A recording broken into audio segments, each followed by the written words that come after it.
Since the beginning of time, or at least the beginning of television, we've been documenting our surroundings for a nominal fee. Tonight, we document those documentaries with your old pal Wes and the Reverend Jeff Kelly. This is Bigfoot Documentaries, Uncensored.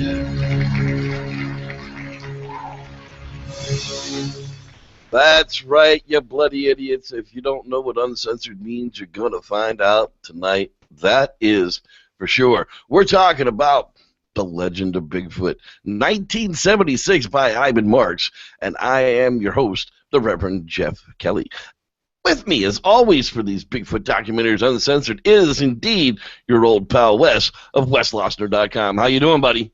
How the fuck are you? Yeah, dude. Holy crap, boy! If you don't know what this documentary is about, well, we're going to call it a documentary. It's a loosely fitting, but you'll find out why. We were sitting around talking about it with Dr. David Battorf, pseudoscientist, last night, and here's what he had to think about it. Peggy, get my Bigfoot suit. Peggy, get my Bigfoot suit.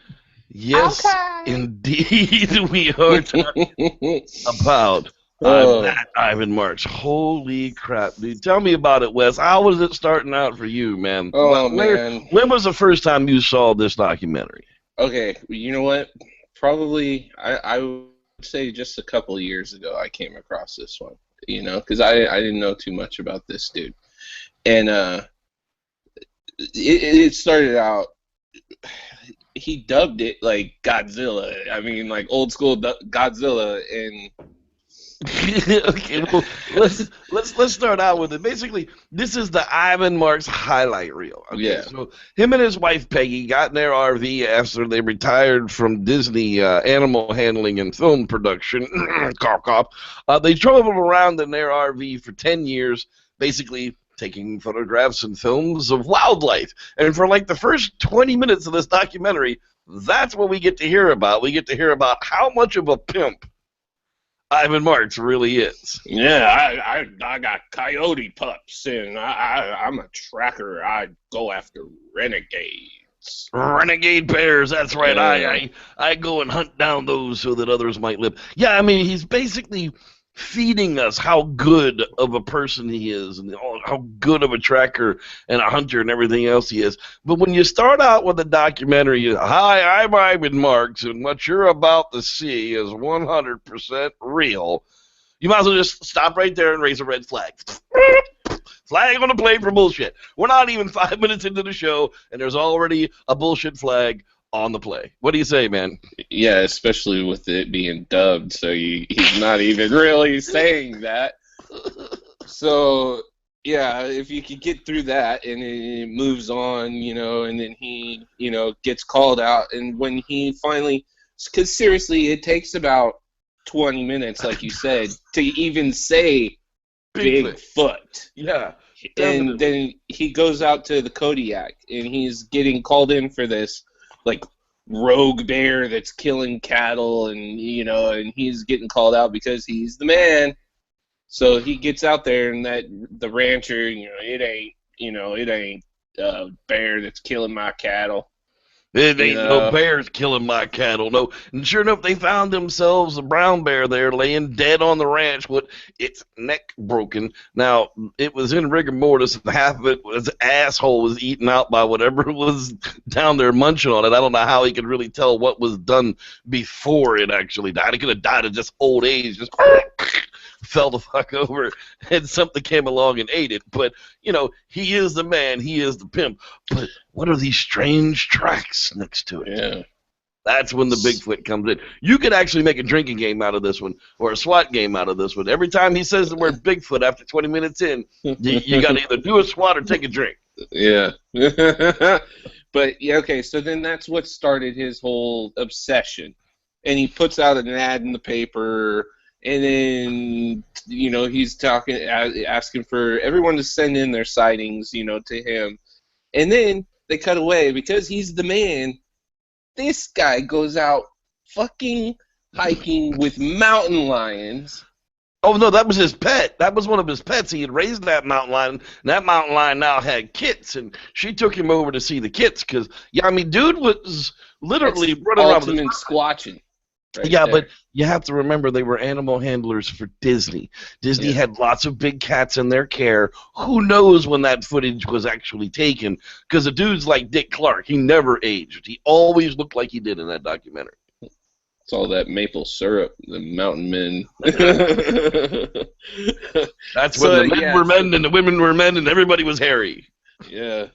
Well, so then, it just goes on through this, suspenseful jaunt through the woods, and they talk about tracks, and he found tracks, and he's so excited, and he's got this sighting, and he wants to tell everyone, and then the rain came and washed all his tracks away. Washed all the tracks away. And then he's, he had this sighting or whatever, and then he sees how people started treating Bigfoot and having Bigfoot parades in Bigfoot Town, and it made him mad. Made him so mad that they were getting rich on what he found over his footage. They mocked him and laughed at him and used his footage to get rich, and now everybody's getting rich on Bigfoot, this horrible creature that's going to kill and maim everybody. Yeah, and so he's obviously made it towards the redwoods in this because he's searching those root caves, and then he stops by Willow Creek, and he's looking at that Omos statue outside of, I think it's the city building. I'm not 100% sure.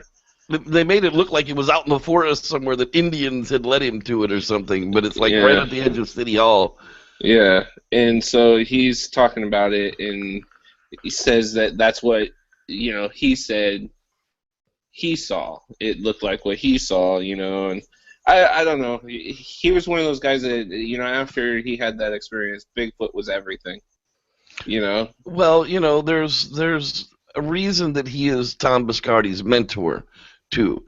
There's a lot of the stuff that goes on behind the scenes of that, and we'll cover that in just a little bit once we get through the documentary details themselves. But all of a sudden, then, we get a view of the Bigfoot.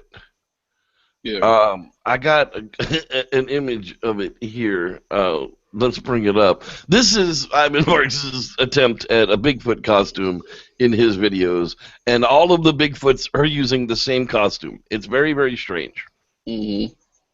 And Cripplefoot is who this one was.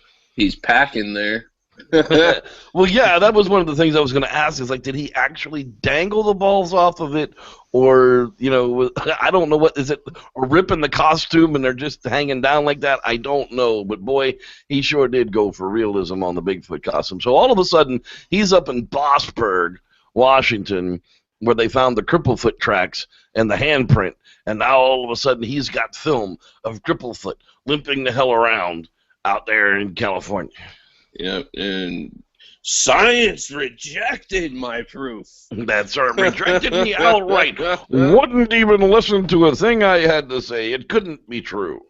Yeah, and he, starts his theory of, Bigfoot migrating and him following it, and then that's when he goes on his road trip, and follow the Canadian geese north for the summer.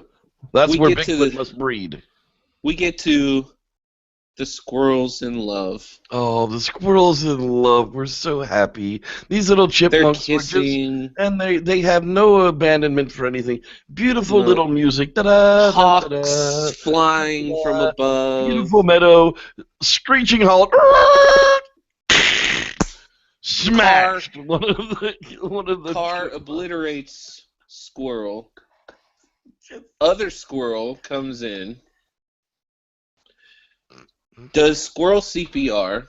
Yeah, pumps him up and down, tries to blow into his mouth, does the whole smacks CPR. Him around. Come on, baby. Come on, baby. Get up now. Get up. All right. So then, they get, away. They get the squirrel out of the road. And then this hawk starts flying, everybody goes running, and then instincts kick in the wounded squirrel, and he crawls into a hole. Yeah.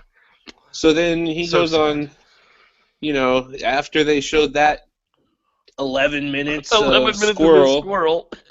They move on to, him just saying once he got to the Pacific Northwest, people were more accepting of Bigfoot and encouraging to his. It was always the natives. The natives this, the natives that. The natives showed me how. The natives gave me a fancy chant to sing on the forest moon of Endor to beat this drum and Bigfoot will come out or some crap. Yeah. I don't know, man. Well, we'll get to that. And then, so we do another 10-minute jaunt of nature footage, and they said, okay, we're going to depress you with this squirrel getting ran over.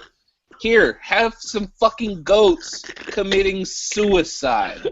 Eating pounds of dirt and then a sip of drinking water then and making their stomachs cement. Like, here's a whole bunch of dead goats. I hope you're over the squirrel. Does that make you feel better? Does that make you feel better about the squirrel? Yeah, so then they get to this, his V-dub bug that he's cruising around, squatching in with mountain lions and Peggy. Peggy's with him all the time too, boy. She's a hardcore.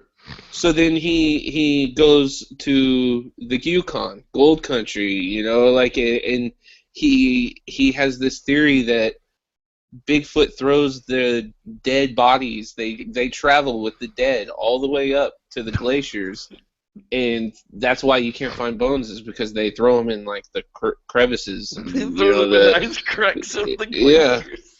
So that's why you don't ever find Bigfoot. Ivan Marks solved it a long ass fucking time ago. There you go. There it is. Maybe we should get some flamethrowers, maybe heat up, a couple of them bitches, and maybe we'll find a big old stack of bodies. Big old Bigfoot heads all over the place. But yeah, so then, they do a good 20 minutes of gold rush pictures and a whole bunch of boring ass shit. And that is about 43 minutes in, and in my notes right here I made it real big. At 43 minutes in, I regret watching this.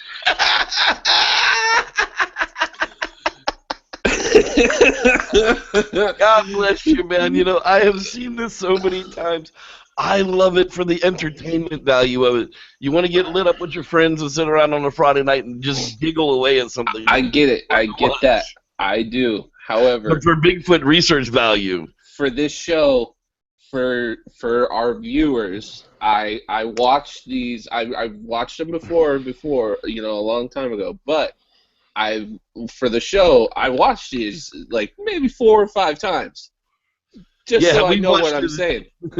Sadly, we have watched this 4 or 5 times over the last week.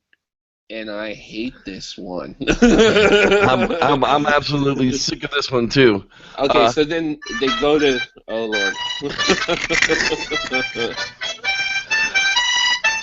At least that one had some Bigfoot research merit, No, it did, and this one absolutely had none. There's zero. Oh, what was it? That Bigfoot turned into a magic cloud in the sky? Oh, yeah. See, what happened was... There was a fight! See, what happened was, when you are Ivan Marks, you eat off the land, and you buy your food off of Eskimos. That's right. So you got to stock up on fish, and then through him stocking up on fish, he met a man who told him a story, and basically there was a scratching at his door one night, and there stood a Bigfoot chanting with the words of his dead mother. And then the snow turned red with blood. The skies turned blood red. Then there was a war of 1,000. Who knows what? Yeah, and it just wow. Ivan Marks was on better shit than I am. He was eating mushrooms or something. I don't know, man. He was definitely eating other shroom when he was filming this movie. That is for sure. Yeah. So then somehow he gets word that from the Indians that if you want to find out where Bigfoot breeds, you go to where the Alaskan moose breeds. That's obviously. Because moose don't breed anywhere in America. So once again, you have a Bigfoot controlling the weather, and then you go through what I called a white light acid trip, and then in my notes it just says "woo" with probably like 50 O's. And then we get to our favorite bird, the white raven. The white raven, which was obviously a seagull. Probably, yeah. I mean, it was obviously there was one earlier in the movie that looked identical to what this was. So when you see this white raven, you know that Bigfoot smiles upon you. Bigfoot is your friend. He is your this is friend. serious Tom Cantrell stuff we're getting into here, man. Yeah, and so through that, his Indian buddy that was, translating. Hi there, how are you there? The seagulls, good word. You learn about the land of shining eyes.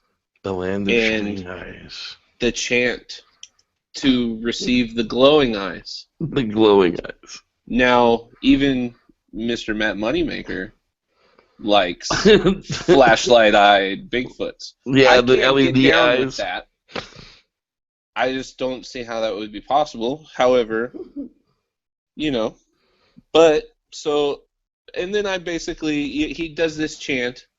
He says he's not going to do any goddamn chant. That's right. I'm not beating no drum. Like yeah, I'm doing science. So then the first night his camera gets fucked over, and then some other night it's cold or windy or some bullshit, and then so he goes, fine, I'll do this chants, and next thing you see on this documentary, I kid you not, they're like dubbing in car lights, but trying to show this little black silhouette with these car lights clearly coming from the sides of this thing's ears or something.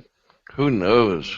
And it's in a grass field. Bigfoot's gonna be in a grass field. Like, come on. For 10 minutes we get how it ended up being the caribou releasing swamp gas by scratching its antlers in the moss, and that's what had to be those lights that I saw in the night. Yeah, and I wrote after that I think Ivan Marks is a drug addict. So then we get to the geese and how he's close to nature. Geese. Yeah, so the geese lead the way, and that's what he's using as his way to track Bigfoot. And basically, my notes say boring. Well, yeah, it's like 18 more minutes until we get to Alaska. But guess who we see once again? But Cripplefoot. Cripplefoot migrates from California with that effed up foot, just walking the shit along on that busted up foot all the way to Alaska to breed. And you know what? I learned one thing off of this, and you know what? I did not remember ever paying it, because I think this freaking documentary bores me to shit every time I watch it, that I never paid attention to this detail. However, after they show that part of Cripplefoot, they move on to their 15-20 minutes of moose. And I did not know that moose get down with the golden showers. A male moose will dig a little hole and piss a huge puddle in it, and the females will come rub themselves in his piss. Oh yeah, boy, that's like good stuff. And that's them saying, "Yeah, that's my baby. That's my baby. Get it on." So then, I mean, that was crazy. Then there was a moose fight. Then there was moose sex, and then nothing better than moose sex. The salmon swam up the river. They frickin' died. And there 20 years of being out the sea. They swim back to where they were born just to die. So Bigfoot don't need to eat bear. So then they're flying. There's a man who has a sighting flying in a Bigfoot. Or no, actually it's him. And they're flying in a Bigfoot. And this is something that I just realized. Flying in a plane. They're not flying in a Bigfoot. That stupid Russian Yeti documentary that I'm sure we'll eventually do one time.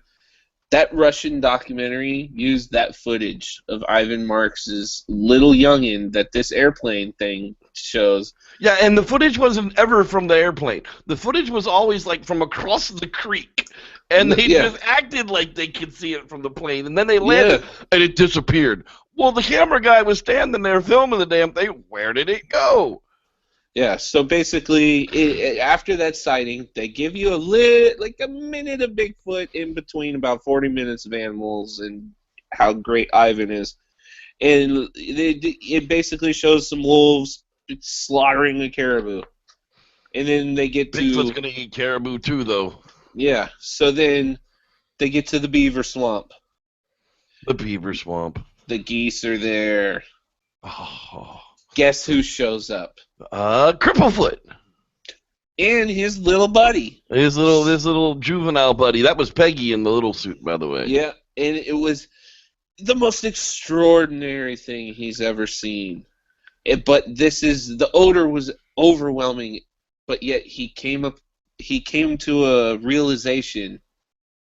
The animals were acting normal. Bigfoot is benevolent. He's no longer a murderous, incestuous creature. He's now a benevolent leader of the woods. He's gone full circle from, murderous monster to woo to now a benevolent forest creature, forest person. Oh my God, is this where the forest people get their crap from? So then they literally show Bert and Ernie there splashing around in water for about 6 minutes as he's just, talking about his freaking orgasm for this fake shit. Oh, how wonderful this is. They'll never believe this footage. I filmed him once again. Yeah, and he's, he starts just doing his whole, I'll never give up doing this and blah, blah, blah, blah, blah. And then basically the documentary kind of just stops. Yeah, it just kind of runs out of footage. He's just like, and that's... And it's one of those, where in other movies you're like, fuck! But in this one, you're kind of like, it just stops and you just don't realize that it's over and you're just like, fuck yeah. It's just a sigh of relief. That's exactly right. You're just like, thank God it's over. It's not going to be painful anymore. But as we were talking last night and we were going over this, we found out that there's 2 more.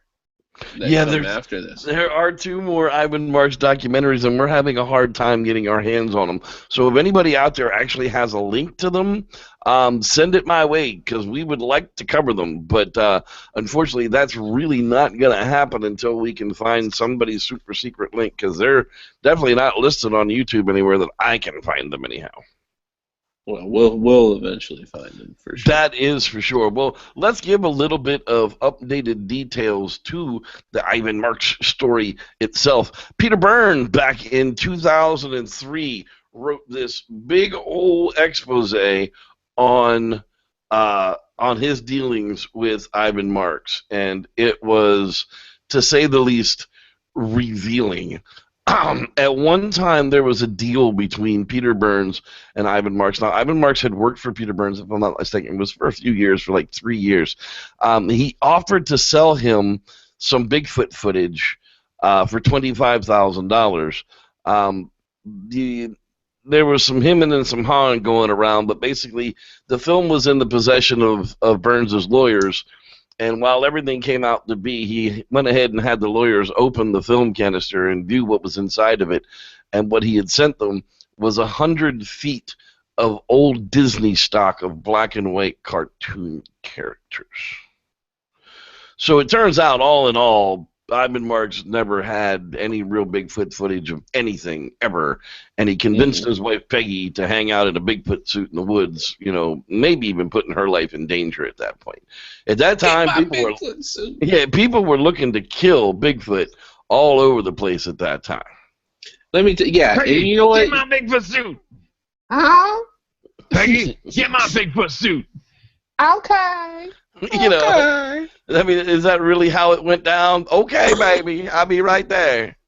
Mm-hmm, Who knows? Yeah, I don't know, man. But Ivan Marks was kind of a tool, and being the mentor of Tom Biscardi, we now know why Tom Biscardi is such a tool as well. Came from the same. Same should, for sure. That's right. And Biscardi's got credits on the other 2 documentaries as well.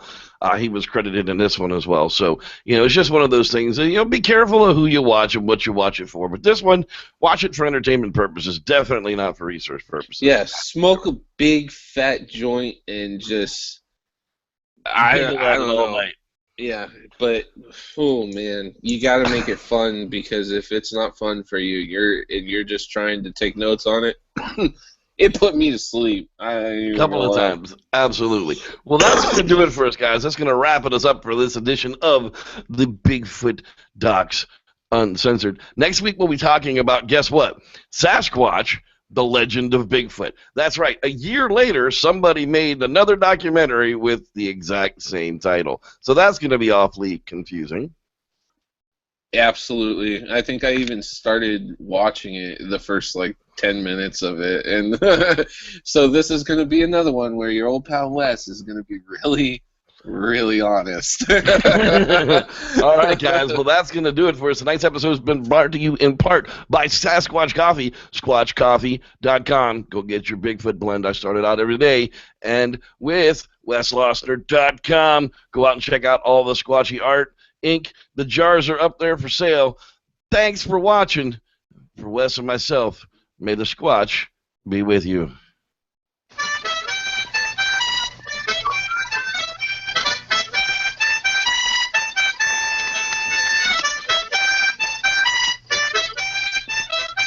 Ivan Marks is a punk. Take away my Bigfoot suit. Here, put this on and go sit out by that tree. No, hunch down like an 8. Yeah, that's better. There you go.